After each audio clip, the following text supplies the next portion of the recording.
सातव्या मुलीची सातवी मुलगी या मालिकेच्या आजच्या भागात आपण पाहणार आहोत. अद्वैतने नेत्राची वाट बघत असतो. थोड्या वेळात नेत्रा रूममध्ये येते.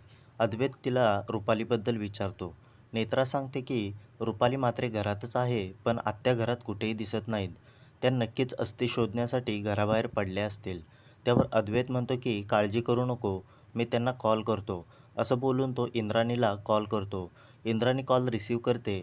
नेत्रा आणि अद्वैत तिला विचारतात की तुम्ही कुठे आहात आत्या? त्यावर इंद्राणी सांगते की मी केमिस्टकडे आले होते.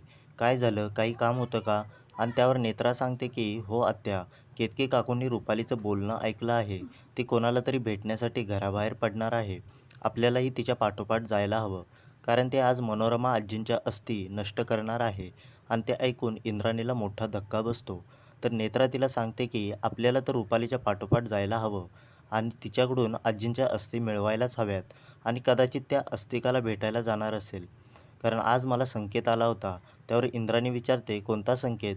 तर नेत्रा तिला आलेल्या संकेताबद्दल सांगते आणि ती म्हणते की आज त्या नागाचा अंत अटळ आहे. त्यानंतर अद्वैत म्हणतो की मी लगेच जातो आणि त्या रुपाली मात्रेवर लक्ष ठेवतो. पण नेत्रा त्याला थांबवते. ती म्हणते की जर आपण तिच्यावर पाळत ठेवली तर ते तिला कळेल आणि मागच्या वेळीसारखंच होईल. ती इंद्राणीला सांगते तुम्ही घराबाहेर आहात ना, मग तिथेच थांबा आणि रुपाली जर घरातून बाहेर पडली तर आम्हाला सांगा. त्यावर इंद्राणी ठीक आहे म्हणते आणि ती पहारा देते. त्यानंतर नेत्रा अद्वैतला सांगते की मी आणि आत्या रुपालीच्या पाठोपाठ जातो, तुम्ही इथेच थांबा, कारण घरी केतकी, फाल्गुनी, तन्मय आहेत आणि त्यांना तुमची गरज आहे. त्यावर अद्वैत ठीक आहे म्हणतो, पण तुम्ही काळजी घ्या असे सांगतो. तर दुसरीकडे इंद्राणी रुपालीची वाट बघत असते. इकडे रुपाली अजूनही घरातच असते. नेत्रा किचनमध्ये जाते. तिच्या पाठोपाठ अद्वैतही येतो. तो नेत्राला त्यांच्या एका फाईलबद्दल विचारतो. नेत्रा सांगते की मी बेडवरच फाईल ठेवली होती, पण अद्वैत म्हणतो की मला सापडत नाही आहे, तू प्लीज शोधून दे. आणि मग तो आणि नेत्रा पुन्हा त्यांच्या रूममध्ये जातात. तर इकडे रुपाली हसतच म्हणते त्रिनयना देवीच्या लेकीला असं वाटतं की ती खूप हुशार आहे, पण खरं तर ती एक नंबरची मूर्ख आहे आणि ती हसतच घरातून बाहेर पडते. दुसरीकडे अद्वैतने नेत्राचा मोबाईल फुल चार्ज केलेला असतो. तो नेत्राला सांगत असतो की जर तुला काही वाटलं तर प्लीज लगेच मला कॉल कर. आणि तो देवी आईकडे प्रार्थना करतो की माझ्या नेत्राला सुखरूप ठेव. आणि अद्वैतच्या डोळ्यात दिसणारी काळजी बघून नेत्रालाही वाईट वाटतं. ते अद्वैतला धीर देत म्हणते की साहेब काळजी करू नका, सगळं काही ठीक होईल. तिकडे रुपाली तिच्यावर कोणी लक्ष तर ठेवून नाही आहे ना ते बघते आणि लगेच जंगलात जाण्यासाठी निघते. तर दुसरीकडे इंद्राणी बाहेरच थांबलेली असते आणि जशी तिला रुपालीची गाडी दिसते तशी ती एके ठिकाणी लपून बसते आणि लगेच नेत्राला कळवते. नेत्रा घाईघाईतच तिकडे जाण्यासाठी निघते. ती म्हणते की साहेब जाते मी आता. मात्र अद्वैत तिला म्हणतो की नेत्रा हे काय, तूच मला नेहमी सांगतेस ना की बाहेर जाताना येते म्हणावं. आणि त्यावर नेत्रा म्हणते की साहेब ते मी चुकून बोलले. मात्र अद्वैतला खूप भीती वाटत असते. त्याला सतत रुपालीची धमकी आठवत असते आणि त्यामुळे नेत्रा त्याला मिठी मारते आणि सांगते की मला काही होणार नाही, तुम्ही काळजी करू नका. मात्र नेत्राच्या गळ्यातील मंगळसूत्र अद्वैतच्या शर्टच्या बटनात अडकते. त्यामुळे तो जास्तच टेन्शनमध्ये येतो. मात्र नेत्रा त्याला धीर देते आणि बाहेर पडते. अद्वैतला मात्र नेत्राची खूप काळजी वाटत असते. बाहेर नेत्रा आणि इंद्राणीची भेट होते. त्या दोघीजणी लगेच रुपालीचा पाठलाग करायला सुरुवात करतात. रुपालीला सुद्धा याबद्दल माहिती असते आणि ती हसतच गाडीच्या आरशामधून पाठीमागे बघत असते. नंतर त्या दोघीही नंतर त्या दोन्ही गाड्या जंगलामध्ये जातात.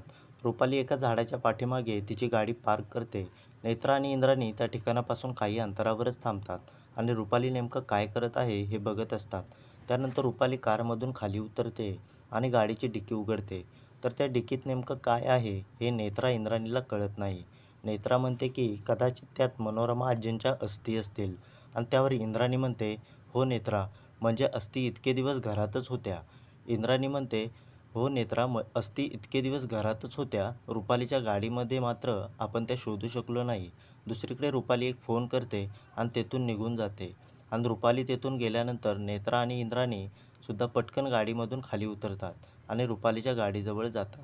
गाडीच्या डिकीमध्ये मनोरमाच्या अस्थी असतात आणि त्या अस्थी बघून नेत्रा आणि इंद्राणी एकमेकींकडे बघतच राहतात.